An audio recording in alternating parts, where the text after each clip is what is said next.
This week on The Sceptic. I believe they have found me, okay? I believe they know where I live. And there's something that's happened last night where, which I can't talk about. The police came to my house and I need to move, basically. I need to get out of here. I speak to Lubna Zaidi, a British-Pakistani former Apprentice star and YouTuber who has received death threats after speaking out about the grooming gangs. First, I was thinking this is like, you're not accepting that there's an issue here. And now I feel like you're actively trying to cover it up because you're trying to silence me, not just silence me and tell me not to talk about it, but actually send me death threats. It's unheard of. What I'm doing is unheard of. I mean, find one single woman like me, a single one. Charlotte Gill, freelance journalist and Daily Sceptic columnist, on so-called sanctuary cities for migrants and the schoolchildren being encouraged to send Valentine's cards to asylum seekers. There was even one school making a big Valentine's card for, in its own words, refugee recipients, and even another banner saying, "Welcome the stranger." This is the opposite of what children are normally taught.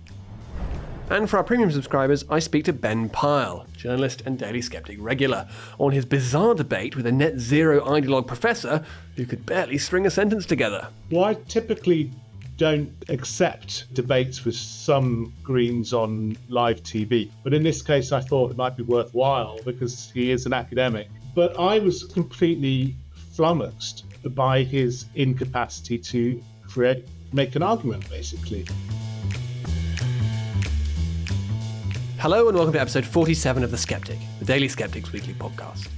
I'm your host, Laurie Wastell, an associate editor at the Daily Sceptic. Now, one of the ongoing questions about the scandal of the Pakistani Muslim rape gangs is why so few from that community have ever spoken out about it. Well, I'm pleased to be joined today by someone who has tried to do that, and that's Lubna Zaidi, a British-Pakistani woman who is a former contestant on The Apprentice and the host of the YouTube channel Candid with Zubna, and who, for speaking out about the rape gang scandal on that channel, has received death threats from her own community. And she's here to tell our story today. Welcome to The Sceptic, Zubna. Hello, thank you for inviting me. Yeah, very good to have you here. So tell us a bit first just about your background. So it was after going on The Apprentice that you set up your YouTube channel, Candid with Zubna. Why did you feel the need to set that up, and what in particular were you talking about? So when I set the channel up, I think I wasn't sure what it's going to be about. I think I just wanted to find my feet, and it did take a few years. But I think I eventually realized that the things that I want to speak about are very, very controversial. And the videos that I was making before was not really what I wanted to talk about. However, there is a lot of fear in relation to being honest about the situation in this country and the issues that we have within the British-Pakistani community and the Muslim community in particular as well. So then I did hold fire. I tried to hold my tongue as much as possible. But then I had to be true to myself. And I think I made one video where I was just venting. And then that did really well in terms of the views. And then I realized, you know what, the things that I want to speak about, people actually want to hear me as well. And that's obviously very important when you start YouTube, is finding a market for what you want to speak about, and also something that people want to hear as well. So then I continued on that journey. And just before we go on, that video, venting, what was that about? I think there's just small things that were annoying me about people from within my community. Small things like going to the swimming and the ladies only swimming. And then the Muslim ladies would stare at me because I'm wearing a swimming costume. And obviously I'm going to wear a swimming costume when I'm going swimming, whereas they would be completely covered wearing even a shalwar kameez, which is the Asian clothes in the swimming pool. So if anything, I should be looking at them as if like, why are you wearing the clothes that you wear in your house? But they were staring at me and I didn't feel comfortable. So those kind of things, and other things like they're again going to the gym. I'm hearing that there is a Muslim family playing the Quran very loudly, the audio of the Quran in Arabic in the changing rooms, like very, very loudly, like where they should be wearing headphones. And ideally, it's actually quite disrespectful that if you're playing a religious holy audio in a place like the changing rooms anyway. So there was a lot going on there. So, and there's a massive list of things. And so what I just did is I was like, you know, I need to explain to the community the do's and don'ts and the manners, and in terms of living, the etiquettes of living in the UK, because you can't do this kind of stuff. It's very, very bad. And so the positive reaction to that, who was that coming from mostly? Well, in terms, a mixture of people at the time. So there were people that were within the community who were agreeing with me, and a lot of other people who were non-Muslims who also had noticed these behaviors, but they were too afraid to speak about them.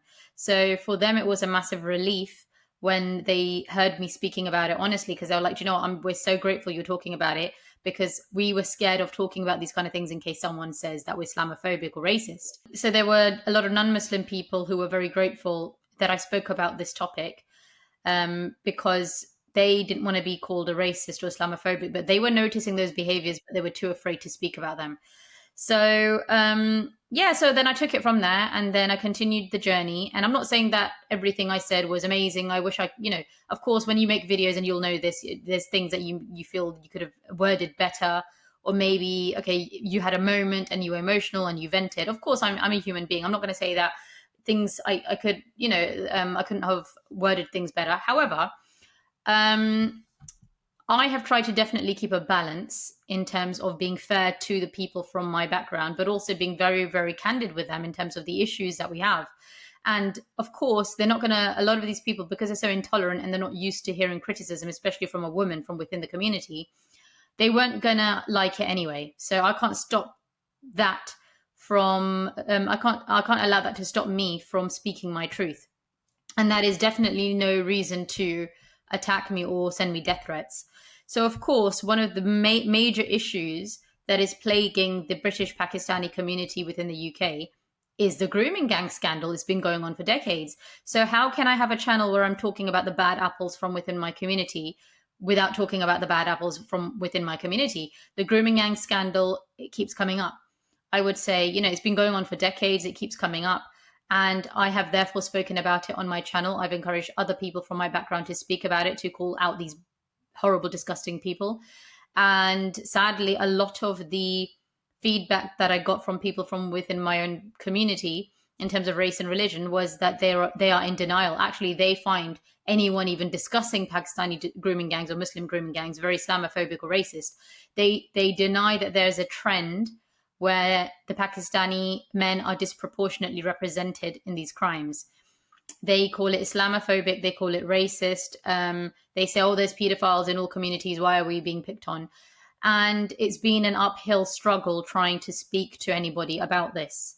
And I think it's unacceptable. I'm sorry. And I keep reminding everybody, I'm not talking about this. Like, the whole world is talking about this. And for us to ignore it makes us look very suspect.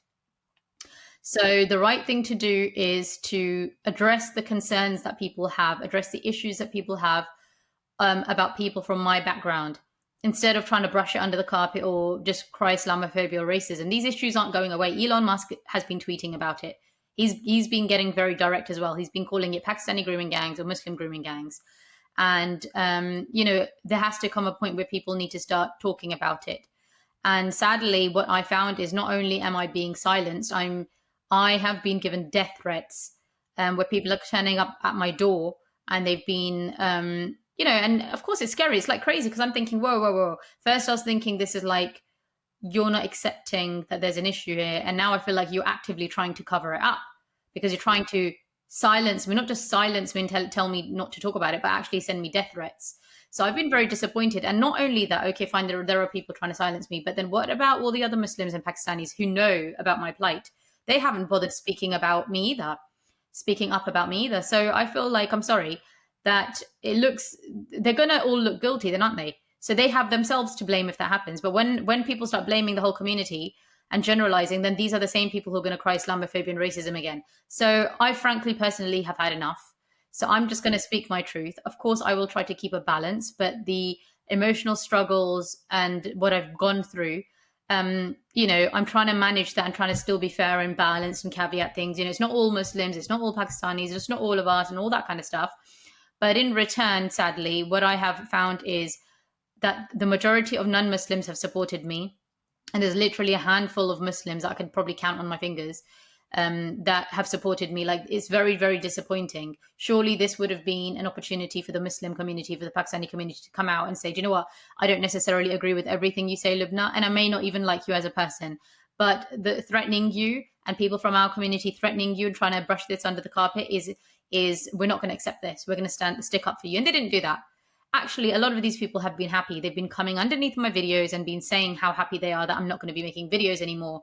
Because at that point, when all this was happening, because obviously I've been getting death threats for a year, but when it got really, really serious and I was then thinking of closing my channel down, I removed all my videos. I put them all on private mode. Instead of people being satisfied with that, what they were saying is, do you know what? We're so happy. Like, I'm not an extremist, but I'm so happy that you're gone now. They didn't condemn the extremists once and say, do you know what? Oh my God, this is bad. They shouldn't have done this. What they did is they said, we're so happy. Ha ha ha, you're going now and you're going to remove your videos. And I bet you're not going to talk about Muslims and Pakistanis again. These are your moderate, peaceful Muslims living in the UK. So, of course, again, I'm going to caveat that, of course, there were a few supporters from the Muslim Pakistani community, but not enough. And most of the comments, even where they were supportive, they had a but in it, a but. You know, but you did this, but you did that, but you said this, but you kept talking about Muslims and Pakistanis. Yeah, because I'm condemning the bad apples from within my own race and religion. You know, I'm not going to talk about Christians and Hindus, do I? I don't know much about how they have been raised. I know more about my own community. And the fact is, people aren't fed up of Hindus or Christians in this country. People are talking about people from our race, our religion. So surely, you know, it's just ridiculous. I think the whole thing is ridiculous. Yeah. Well, it's just an awful experience of receiving death threats for talking about this. So you said that this started about a year ago. Was there something that you were talking about recently that made this perhaps kick up a gear, that made you more concerned, or had you just had enough of it? I've been speaking about different things on my channel in relation to people of my background. So I have spoken about grooming gangs quite a lot. I've spoken about other things like extremism, honor killings, misogyny, all those kind of things. And I have been comparing how our life is much better in the UK versus Pakistan. And I have been encouraging other people to integrate, assimilate, or of course, they always have the option to migrate, right? No one's forcing anyone to live here. Even if you're born here, you have the British passport, you can go and you can leave. And like, if you love Pakistan more, there's nothing wrong with that. But surely then Pakistan can do with your services. Like, Pakistan is in need of being built. Go to Pakistan and you've been educated here. Go there and build that country. I don't understand why people are living here. And especially those people have been really getting on my nerves who are, I call it shitting on English people. Like, I'm sorry, but how dare these people live in England and the way they speak is as if they hate this country and they hate English people and they hate English culture and they have an issue with the British flag and the English flag. And I'm sorry, I feel like that's unacceptable. This country is an English country. It's England. It's the English people's country. Like, all the ethnic minorities know that. But for some reason, they keep using the excuse of colonialism happened so we can shit on the English people. Colonialism happened. And their impression of the English culture is eating pork, having wine, like drinking alcohol, and sleeping before marriage. That's what they think English culture is. And even today, I'm releasing a video that's going to release in the next 20 minutes or so that is talking about this exact thing. I'm sorry, if you've got insecurities, they're not going to go away by shitting on the English people, right?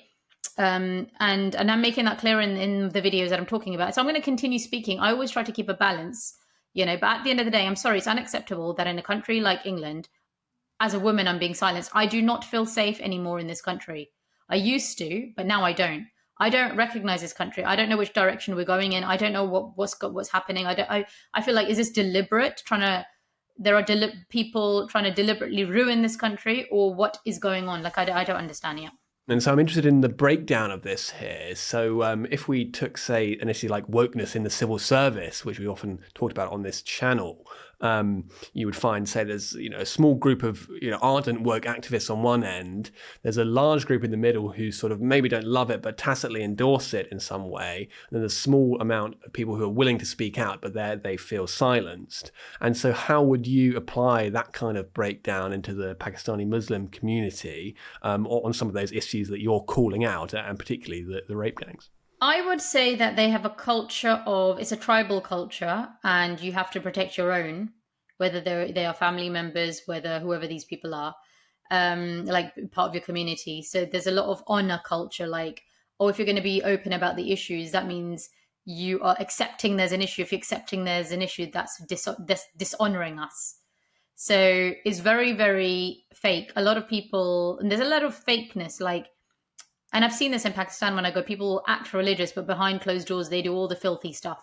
Actually, they do more because they're suppressing it.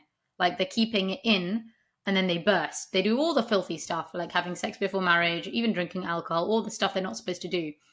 So I feel like it's not a healthy environment where you are not living a life that is true to yourself. And it all begins with silencing people's voice.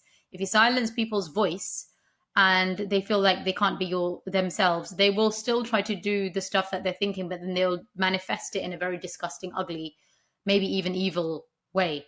And that's what's happening here. So, and sadly, this is why the progression, Pakistan will never progress as a country unless they allow people to speak their mind and have the decency to listen to other people's arguments, even if they disagree with them. Silencing people, murdering people. I mean, I'm sorry, this is crazy. I was not born in Pakistan. I was not raised in Pakistan. I was raised in England. My mind is a Western mind. My mind is a British mind. And my British mind will never accept this kind of behaviors and mindset. The people that I hang around with, I've educated myself and I've traveled the world. And so I know what is good and what is bad. And these kind of behaviors are not British behaviors. They're not British values. So I should not have to put up with this in Britain. It's ridiculous. I think it's absolutely ridiculous. And if people think this is okay, like trying to do these things that they do in Pakistan, these people shouldn't be in this country.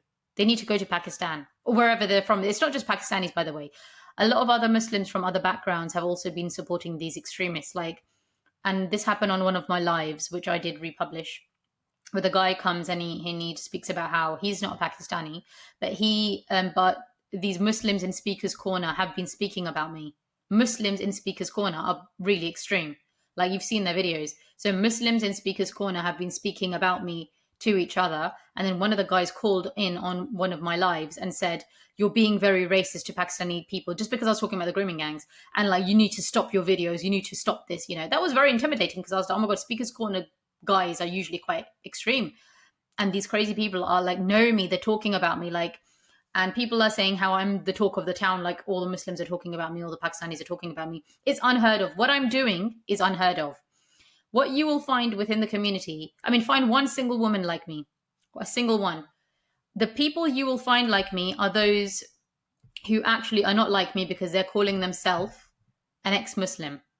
I'm not calling myself an ex-Muslim. My channel is not at all about bashing Islam or any of that. So a lot of the people from my background who are critical of the community are those people who have left the community completely, who are ex-Muslims, and the whole channel is about debunking Islam. I don't do that. My channel is not about Islam. The problem that I'm trying to solve on my channel is not whether Islam is true or not. The problem that I'm trying to solve on my channel is trying to unite this country and be open and honest about the issues. I personally don't care what anyone's religion is. You can be a Muslim, a non-Muslim, Jewish, Christian, atheist. I don't care. And yes, there are good and bad people within all races or religions. My issue is where there are extremists in all religions, and especially mine as well, who are doing really bad things. Those are the people I have an issue with. That's it. If you're a Muslim, no problem. My whole entire family is a Muslim. My channel is not about bashing Islam. And this is the thing with these extremists. They actually want you to bash Islam. Because when you bash Islam, they cry Islamophobia. When you bash Islam, they cry discrimination. When you bash Islam, they do fatwas against you, right? And you turn into John Wick overnight, literally, right? They a fatwas against you. Everyone's out to get you. It's crazy. I didn't do anything. I didn't do any of that. So they're like, interesting. Okay, she's not playing our game. So do you know what? We're still going to threaten her. We're still going to try to silence her. We're still going to try to accuse her of nonsense like blasphemy, Islamophobia, all this kind of stuff. But 99, so most of my followers, I would say, who have been following my work will call out their bullshit. Because everyone knows I always caveat my videos. I'm very careful about, of course I do vent and I do all of that kind of stuff and I'm very candid and honest. I'm not out to get Islam. I'm not out to get all Muslims at all. I keep saying this again and again. And so there's that very interesting phrase you use there, my mind is a Western mind. And as you say, you've been very willing to criticize your own community here, very much unlike other members of it, frankly. And I suppose my question is, why do you think you have that quite unusual willingness to do that when many other members of the community would be generally just more disposed to acting tribally? I would say that my personality has always been very candid. Like, this is the way I was born, you can say. Like, I'm known to be very direct. I'm known to be truthful and honest. And I remember going even to Pakistan as a child, and where people would be lying, I would just tell the truth. And then I would be looked at very awkwardly, like, and I was taken aside a few times and told, that I shouldn't be telling the truth so much, and it's okay to lie about certain things, and if you're protecting someone's honor and that kind of stuff. And I just never understood this whole thing. So and even like I was told, people would laugh at me in Pakistan and say, oh, she's British and she's come from Britain, so like she likes telling the truth. So they would say stuff like that. So that was interesting. And then so the thing is, my personality is like that. But also, I understand both the Western mindset and the Pakistani mindset. I've gone to Pakistan so many times. I've lived there for 2 months at a time as well. I've attended every single occasion, from weddings to birthday parties to like everything you can think of. So I understand the mindset very well. But also because I've integrated here and I've worked in this country and I've studied, and I am someone who likes to think and ponder. Like, I like to think for myself. And I would pride myself on having critical reasoning skills. And I think sadly that is lacking. The courage is lacking to be honest about the issues. The critical reasoning skills are lacking. And also having the experience that I have, for example, the experience that I have in the Western world with working and traveling, etc. And also then going to Pakistan as much as I have gone since childhood. I think I'm like one of the best people to build the bridges, because I can wear the Pakistani hat and understand where they're coming from, and I can wear the Western hat. However, of course, for the Pakistanis living in the West, they need to adapt and adopt this culture. It's not the other way around. Right now, a lot of these people think it needs to be the other way around, that the English people need to change themselves. England needs to change. I'm sorry, that's not right. So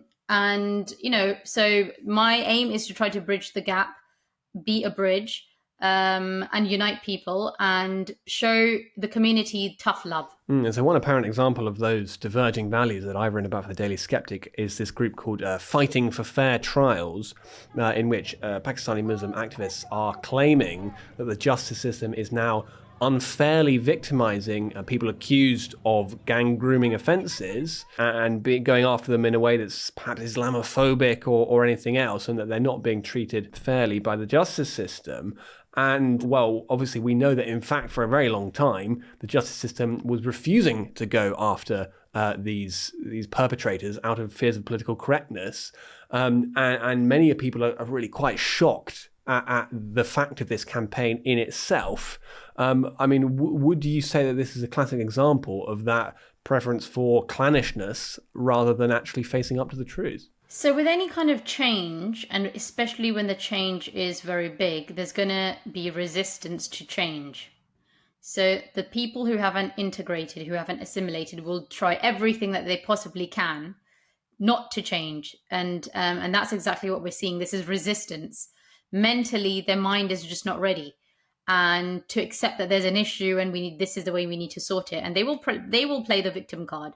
And this is what I don't like. I feel like it's a loser mentality, playing the victim card. Oh, we're poor, like colonialism happened. And yes, colonialism happened and it was bad, and we all know that, But the issues that the Pakistani community are having today, or if their country is still a failure, is not just because of colonialism happened. Like, they need to also take responsibility.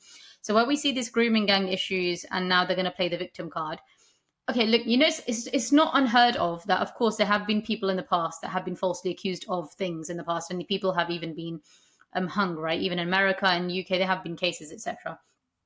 So I'm not saying that that's not a possibility. However, I would say there's a lot of cognitive dissonance in terms of not accepting it. They're just not going to accept that there's an issue. And the thing there's a lot of issues conflated and mixed up. Because the thing with these people is, I think what you're mentioning as well is who was she? The daughter or the sister of one of the groomers is the one who's starting all this as well, in terms of like, my father's innocent, my brother's innocent.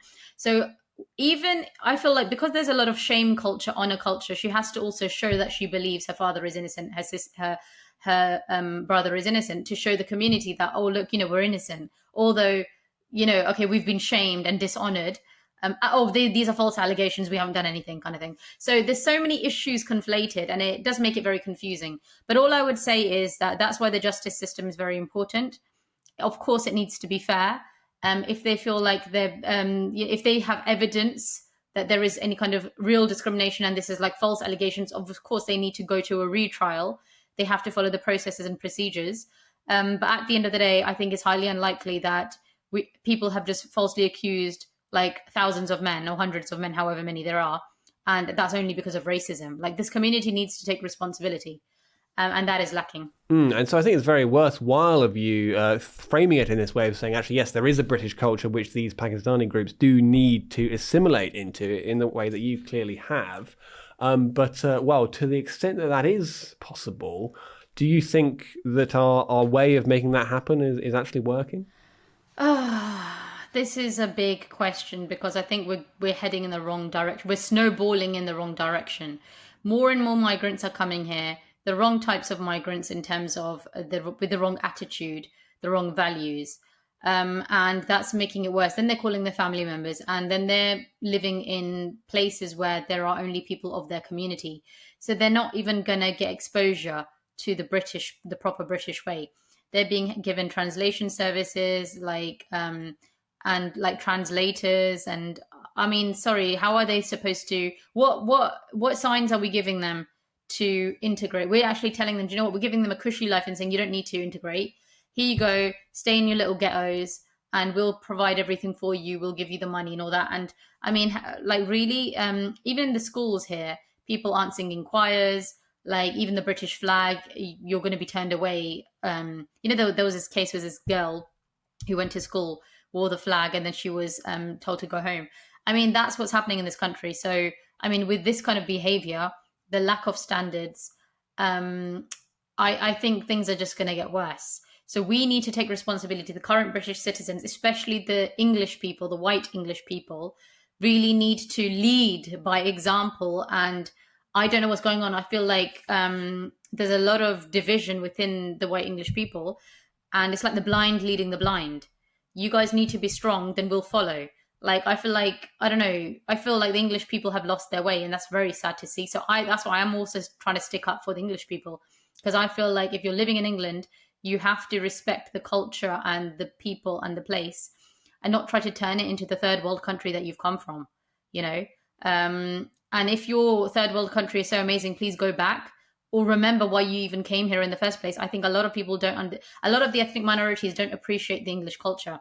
They think English culture is about the things that they think it's about, like, oh, sex before marriage and all this kind of stuff. They don't appreciate or have any understanding of literature, the rules and regulations, the Magna Carta. It goes over their head. A lot of these people are uneducated, and they're unwilling, and therefore they're also dangerous, I would say. So it's a shame. Yeah, we need leadership in this country, and we need it fast. Because I would say after the next general election, if things don't start improving, dependent on who's in government, I think this country is gone, sadly. So I'm trying to speak up now, because there's no point of waiting until 10 years when it's like we've reached the point of no return. I think we can grab it back, like the snowball is growing. I think we can stop it, but we need to start now. And I suppose that brings us on more broadly to the idea of multiculturalism, which has been celebrated for a long time by our elites, and this idea of us being a community of communities, and that diversity makes us stronger. But actually, what you're really saying is that that's actually quite unhelpful, that attitude, if you want to have a small number of minorities who are going to assimilate. And this kind of attitude is actually going in the opposite direction. I would say diversity has been shown to be a strength in some organizations. For example, those organizations with diversity are doing better. I think there was some research done. But we need to focus on quality and not quantity. Diversity can be a strength, but with those people with similar values. If you have those people coming in who are coming in with hostile cultures and hostile ideologies, that's not diversity. That's not strength. That those people will eat you, will eat your culture. But like I said, and that's why it's important. There are cultures out there that can assimilate, like the Hindus, for example, and the Indians. They're quite good at assimilating, and they cause less trouble. If you look at their crime ratios as well, proportionately, the crime ratios are lower than their population. So those kind of people who don't mind assimilating, who focus on academic education, whose religion doesn't teach them hatred. Like there's nothing that I'm aware of in the Hindu religion that says that everyone else is going to hell, we're going to heaven. Like they don't have that kind of thing. It's very accepting. So there are cultures out there that can work with shared values, but then there are others in terms of extremists in some other religions. It's not going to work. But we keep allowing these people into the country, and then we're like surprised that there's an issue. Okay, and so finally, Lubna, what's next for you? You've moved out of Luton. Are you going to keep speaking out? I think I have no choice now, because I wasn't going to do this for too long, and because I knew that it was quite risky, there's crazy people within the community. But I feel like the extremists have pushed me out of my own town that I was born and bred in for 40 years. And I feel as if that these people hold grudges. So even if I stop doing everything that I'm doing, they're still going to put a target on my back. Even like a year later, 2 years later, 5 years later. So I need support from people. I'm looking for as much support as possible. And, I'm trying to build bridges. I'm hoping more and more Muslims and Pakistanis, the progressive ones who get it, will start speaking up. But I do need wider support as well. So we will see where this takes me, because it's pointless me continuing on this journey without the support, because I might as well just tell them to kill me then. Well, let's hope you get it. Lubna Zaidi, thank you very much for coming on The Sceptic. Thank you very much for having me. First in Epping, and now up and down the country, the British people are saying no to their towns and cities being used as a dumping ground for illegal immigrants. So why are left-wing activists trying to make their neighbourhoods so-called cities of sanctuary? Well, to discuss that, I'm very pleased to be joined by Charlotte Gill, who is a freelance journalist, the author of the peerless Woke Waste Substack, and who's also a columnist for the Daily Sceptic. Welcome to The Sceptic, Charlotte. Thank you for having me again, Laurie. Yeah, really good to have you here. So, Charlotte, you've been doing some great work on these cities of sanctuary schemes, these initiatives to try and make towns and cities up and down the country more welcoming to asylum seekers and illegal migrants. Charlotte, how did you first find out about them? Yeah, so for some time I've been interested in particularly the charity sector and how much of it is taxpayer funded. Also some of it not taxpayer funded, but it's driving open borders because it's run by people that have very extreme, the opposite way to right, like left-wing ideals about how society should work. You have things like the Paul Hamlin Foundation. This is an incredibly wealthy trust that explicitly believes in open borders, and we gave it 1.4 million in taxpayer funding between 2020 and 23, for instance. Somewhere when I was doing research, I stumbled upon the fact that we have boroughs of sanctuary in the UK, and that progressive or Labour left-leaning leaders have started referring to illegal migrants or asylum seekers as sanctuary seekers. And it was brought to my attention, I think by some of my Twitter followers, that this is borrowed from the US. This is sanctuary cities. And the more I dug in from this angle, the more I found that there has been a really concerted, very big attempt across the UK to import this concept. And we've got a mixture of, we've got boroughs of sanctuary, that's generally used to describe councils that are trying to welcome asylum seekers. We've got schools and nurseries of sanctuary. We've got universities of sanctuary. We've even got theatres of sanctuary. Anywhere that wants to can become a place of sanctuary. But when this is going against voters' interests and also what they want, most people have no idea this is going on, and this is taking place under councils and organisations, even theatres that have had taxpayer funding, then obviously that creates a huge issue, and it's doing the opposite of what a lot of voters want, which is promoting open borders, very liberal view of immigration. So what actually is the purpose of these schools of sanctuary schemes? Who is it aimed at? So the overall scheme is run by a charity called City of Sanctuary UK, and it's basically channeling a progressive vision of immigration and asylum So one of its big funders is, as I've mentioned, the Paul Hamlyn Foundation, which explicitly believes in open borders.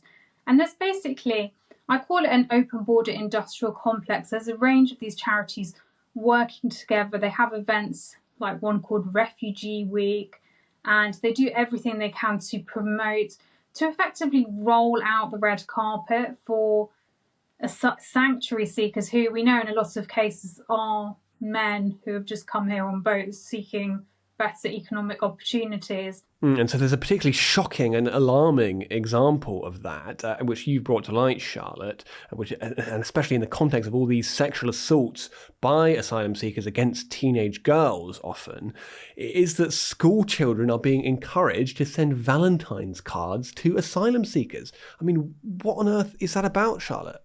Yeah, so once I'd established that City of Sanctuary was running these schemes all around the UK, I started looking on social media. I often find in my research that social media is the best place, X accounts, Instagram, to find juicy bits. And I wanted to see what was under the Schools of Sanctuary scheme, so the Twitter. And I was just pretty horrified, actually. I mean, it was so political. But one of the things that I quickly discovered was this Valentine scheme. It's meant to be about the children showing solidarity with refugees. I mean, that in itself is problematic because it breaches the Education Act. You're not meant to have partisan views at schools, and this charity is very partisan. But they were getting them to make or send, they made it possible that they could be sent to these sanctuary seekers. So you had photos of really small children, tiny hands, writing cards, and then the cards had some very political messaging on them. They had things like "Stop the Rwanda Scheme," "I love refugee rights." There was another example where they were making Eid celebration cards, and it said to give to asylum seekers in hotels. Just really politicized content, but obviously there is a safeguarding issue. Since I've done this research, City of Sanctuary UK has come out saying that there's misinformation and it's been conveyed really badly. But this is what has happened. It has encouraged children to make these cards and said that they can be left with local refugee organisations. Or there was even one school making a big Valentine's card for, in its own words, refugee recipients, and even another banner saying "Welcome the stranger." This is the opposite of what children are normally taught. They're taught, don't talk to strangers. So this scheme is sending very mixed messages, but frankly, they just have no business trying to indoctrinate children in this way. Asylum policy and everything to do with asylum seekers is not children's business. And this just seems like an extremely serious safeguarding issue, as you say, Charlotte, particularly when you consider that after having committed these sexual assaults, often these migrants will say something like, I didn't know that was the culture here. That's not what it's like back where I'm from. And I didn't know that you weren't supposed to make sexual advances against teenage girls. And this, though, would suggest that they're really sending mixed signals if they're sending Valentine's cards to these men, and even perhaps suggesting that they're easy prey. So, I mean, it just seems completely extraordinary. Why did no one think of this? Yeah, I don't know how it slipped through. I think a lot of people didn't know about it, just as a lot of people do not know that we have boroughs of sanctuary. Perhaps people didn't want to speak out. Perhaps they just got told the schools were just taking part in a nicey nice, refugee campaign. There are lots of schools that might be in areas where there's a high diverse population. Some of them are refugee second generation or first generation. So there's a number of factors, but I do think, having looked at the scheme in entirety in the councils, just the amount of people that had no idea this was going on is quite stark. And so, Charlotte, who is it, do you think, who's actually saying, oh, yes, please, we'd love to be a school of sanctuary? Is it just a few teachers who want to virtue signal? I mean, is that what's behind it? Yeah, there's a whole process that schools have to go through in order to become a school of sanctuary. I think it is probably woke, well-meaning teachers. There's a lot of Catholic schools, actually. That was one of the really surprising things. I'd say surprising because by virtue of who the culture's most likely to come over here, they're often, the City of Sanctuary has a lot of activities aimed at Islamic appreciation, or, you know, acknowledging Ramadan or talking about Islamophobia. So yeah, there's a lot of Catholic schools on board with it. But in order to take part, I mean, I actually printed out I've got like a whole big document of an audit if you want to take part in schools of sanctuary. You know, it's a really big list of requirements. There's even talk of unconscious bias and challenging misinformation and building empathy and a lot of different things. But they also encourage you to make a donation if you want to take part of it. People who've responded to my research have said it's a bit like the Stonewall. It reminds me of that, diversity champion. So perhaps that's the best analogy. But it's clear that children are being indoctrinated from every angle, sort of schools of sanctuary and the trans angle. So goodness knows what else hasn't been discovered. And as you suggested earlier, some of this may be against the Education Act if it's politicised indoctrination of students in schools. And it may also well be against the Charities Act if these behaviours are nakedly political. And so you said that the scheme has trying to save face here after your reporting and rubbish what you've been saying. So I would tell us a bit more about their reaction. But do you also think there's going to be any attempt to get a grip on this from politicians and the government? Oh, yeah. Well, most places that I've highlighted, say schools of sanctuary, City of Sanctuary, they have blocked me, number one, on X. If to any viewers that don't know how the block system works, just to explain, you can still see it, but it's just their way of saying, stay out, you know, Miss Meanie or whatever. And then I've had a lot of people deleting content, but their reaction, they put out this statement essentially suggesting that misinformation has gone around and saying that they're getting legal advice and they're reporting all threats to the police. And it's quite well worded in that respect, because they could have zero threats, but just by writing, we're reporting all threats to the police, it just seems really serious. And I've had this kind of reaction before where they tried to make out like you're doxing them, you're putting them at risk for reporting, you know, just shining. Like, I was the only one that's really, there's been a few tweets here and there, but, you know, I've properly exposed it and highlighted it. So now I'm the safeguarding risk as opposed to the scheme, apparently. But on the plus side, Gavin Williamson he's written a letter to Bridget Phillipson saying that this is breaching the Education Act. So that's the first step. He's still a Conservative MP, so he's doing that.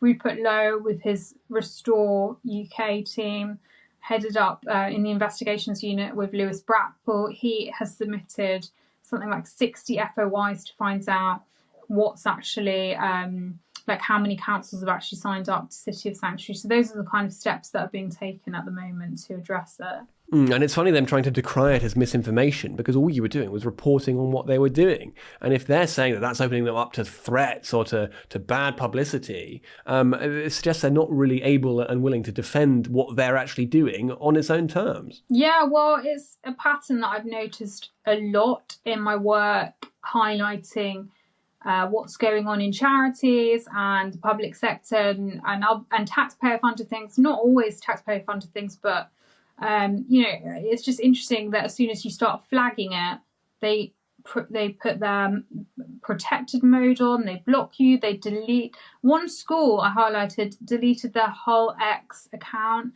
and if what they're doing is such a great thing, surely they should be proud of it. Surely it should withstand my criticism.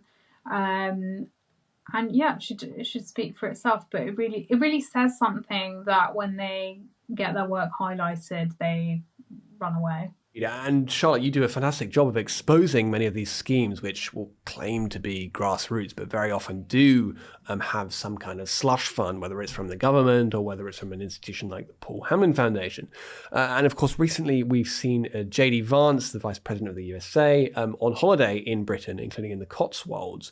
And there's been this campaign against him. Obviously, these types of people will try and present their protests as some kind of grassroots initiative. But what you have uncovered is that many of the groups involved in that have actually previously worked with the British government. And so, well, tell us a bit more about that campaign and what you found out about it. Yeah, so there have been some pretty nasty outdoor campaigns against J.D. Vance, as you say, and Elon Musk was the other person that was attacked quite recently. And the activists involved, they tend to, so they go for the billboards outside, the outdoor billboards. They go for bus billboards in the case of J.D. Vance. And also they go for bus stop billboards. And what I noticed is there was a group called People versus Elon, and it also calls itself Everyone Hates Elon. It obviously couldn't really decide at the beginning which one, but I think now it's stuck with Everyone Hates Elon. And basically this group is comprised of 5 different entities, 2 of which are Hope Not Hate, which is a charity and a private organisation, but the charity has worked with the government, and another charity called Rainbow Migration. And Rainbow Migration is about as woke as it comes. It's about LGBTQ plus asylum, but it's really extreme. It's got the trans flag out sort of thing. And between 2020 and 24, and now this was an FOI that came from Lewis Brackpool, who I mentioned earlier, but he found out that it was formally engaged with the Home Office in relation to asylum accommodation policies between 2020 and 24. And it was there were about 14 NGOs / charities involved in this. And then Hope Not Hate Charitable Trust, which funds its private wing, the wing that does all the nasty lobbying, sort of would get involved in a anti-J.D. Vance campaign. That worked with the Home Office from 2019 to 21 on its counter-extremism unit, which is quite ridiculous when you consider the extreme activity. So if that makes sense, the gist is these 2 charities have both worked with the Home Office, and Hope Not Hate Charitable Trust also got £140,000 in taxpayer funding between 2019 to 20. So this was all under Conservatives, but if you consider that the Home Office is meant to be part of the civil service, probably hasn't changed much since then. You know, you could blame the Uni Party, but it's not a great look that the government has worked with these awful activist charities that were involved in the recent anti-Musk campaign, anti-Musk and anti-JD Vance campaigns. And this really does suggest it's not a very grassroots movement, and that much as they've been able to make a fair amount of noise, most normal people would not actually go out and say, oh, well, you know, here's a politician holidaying in my area. I need to go and stage a somewhat hysterical protest. Oh, no, it's totally... I mean, the word I use now is astroturfed. You know, all of these campaigns often come back to the same groups, same people. What the left tactic is often to splinter, you know, to make one entity look like 10. They constantly want to distort perceptions, basically, and that's something that if you find yourself going out and talking to members of the public and you get a sense that none of them are voting for Keir Starmer, none of them want a wealth tax, none of them believe all these radical views, so you're getting a sense of majority view. These people have to convince you otherwise. They have to manipulate the public into thinking that everyone is raging against J.D. Vance, and that's the only way they can really market their fringe politics. Unfortunately, it does work because people are there's an element of it working because people are so susceptible to conformity and like group pressures, and that's really what the left play on. But the more you start to see all the networks and all the organisations, it's usually the same characters that come up over and over again. You start to see that it is just a blob dividing itself and trying to make itself look bigger than it is. And I suppose just in general, the idea that you would need to protest against a politician just because they're holidaying in your area, I mean, why do they feel they have to do that? I mean, they're supposed to be the tolerant left, but clearly they're not. It just seems such a bizarre thing to spend your Sunday doing. Yeah, I mean, they're nasty, aren't they? It's like Antifa in the United States, all these tactics that, and I think some of these leftists genuinely hope for the overthrow of society, and they kind of like the carnage and anarchy because it makes them believe that they'll be able to get through their agenda more with destabilizing societies, but yeah, no, always really nasty. Particularly some of the Elon Musk campaigns were incredibly nasty. You had people talking about Tesla; they were calling it the swastika, to make a parallel with the Nazis. And interestingly, this did actually come back to German activists. Weirdly enough, because there are even more enemies in this circle that were involved in the activism, but they were very angry with Elon Musk because he had supported the AfD in Germany, and they're a right-wing party. They're associated with Euroscepticism. They want to leave the EU. And the activists, so then they started comparing him to the swastika German analogy. So that's really where that came from. And the interesting thing about it is it does suggest that some of the people driving it are actually probably EU advocates. I mean, there's other background knowledge I have that plays into that, from what I've seen into funding from the EC and other factors, but that is coming from an EU drive. And so we started with these anti-migrant hotel protests that are flooding the country now. And of course, there's always these counter-protesters who tend to pop up from Stand Up to Racism, which is actually really a front for the Socialist Workers' Party. We don't have to get too much into that now. But what we have been seeing is that these protests on the ground are really grassroots. They're local people. They're showing up and saying, we've had enough of this asylum hotel. And meanwhile, on the other side, they have these well-produced signs. They're always the same ones. They seem, fairly expensively made. And in fact, I've heard from Jack Hadfield, an independent journalist who's been covering a lot of this, who we had on the podcast, that actually he often sees many of the same people from Stand Up to Racism at different protests around the country.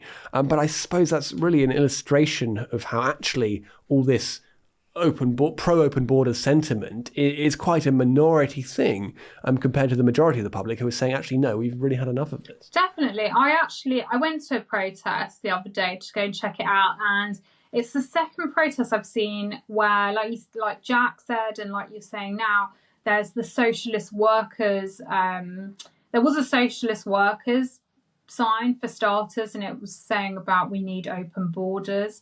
But the Stand Up to Racism posters, they were all printed out neatly. You could pick them up. And when I go, I say to people there, I say, where did you get this from? Do you know who prints it? And none of them will ever have any idea. And I don't think you can say that about the opposition, the sort of Epping Pink Lady. Most of those people have printed their own, but the socialist workers group is always very neatly printed out. No one can tell me where the printing press is for it, but they've obviously got a lot of money. It's the unions, then you've got others. You can actually see on the pamphlets now a whole list of all the people involved, but unions have huge money, which raises even more interesting questions. Are membership fees really that fantastic that they're funding all of this stuff? They've got, some of them have offices in central London, really well off. They're funding a lot of MPs. There's so many unions funding MPs. But to go back to the activists, they told me that they'd been coordinated on WhatsApp groups, the one I'd spoken to, and they did talk about the Green Party being one of them. And generally, I find that the Greens are sort of part of this coalition with unions, Momentum, Corbyn. They're Corbynistas all working together, and this is their this is their modus operandi, having lots of these protests and rebranding it, basically. Or just another example of the people versus the left-wing blob. Charlotte Gill, thank you very much for coming on The Sceptic. Thank you for having me. Now, when it comes to net zero and climate change, we're always told that the science is settled. What if those scientists whose expertise we're supposed to revere simply don't know what they're talking about? Well, to discuss that today, I'm very pleased to be joined by journalist and Daily Sceptic regular Ben Pyle. Welcome, Ben. Thanks for having me back, Laurie. Good to see you again. Yeah, good to have you here. So, Ben, you've had this very interesting debate recently on Talk about net zero and whether it's making our energy prices go up. And that was with a gentleman called Dr. Paul Dorfman from Sussex University, who's an associate fellow of their Science Policy Research Unit. And so he seems like quite a credentialed individual. And yet, well, as it happened, Dr. Dorfman really didn't seem to have that strong of an understanding of what it was that was driving our bills, and even really to string a sentence together, frankly. I mean, what did you make of that debate and of his performance? Well, I typically don't accept requests for debates with some Greens on live TV, because often it's not really worth it. You get the likes of Jim Dale or Dale Vince is very cross. They don't actually really know the subject, but in this case, I thought it might be worthwhile because he is an academic at a fairly influential academic research outfit that I thought would perhaps, amount to more than just a bun fight, or even worse, a food fight. You often get, and we know that the format of live news TV often requires a bit of a ding dong. That's the end of the free part of the podcast. If you'd like to listen to the bonus interview, you'll need to become a regular donor to the Daily Sceptic. For as little as £5 a month, not only will you be able to watch or listen to the whole podcast, you'll also be able to access articles behind our paywall and join our discussion forum on Discord, where you'll have an opportunity to discuss the latest content on the Daily Sceptic with other donors, members of the editorial team, and some of your favourite contributors. Once you've become a donor, log in to the Daily Sceptic using the same email, and you'll find a link to the premium version of the podcast on the homepage, including instructions about how to listen to it on your favourite podcasting app. Remember, you can access all this bonus content for as little as £5 a month. Just go to dailyskeptic.org/donate.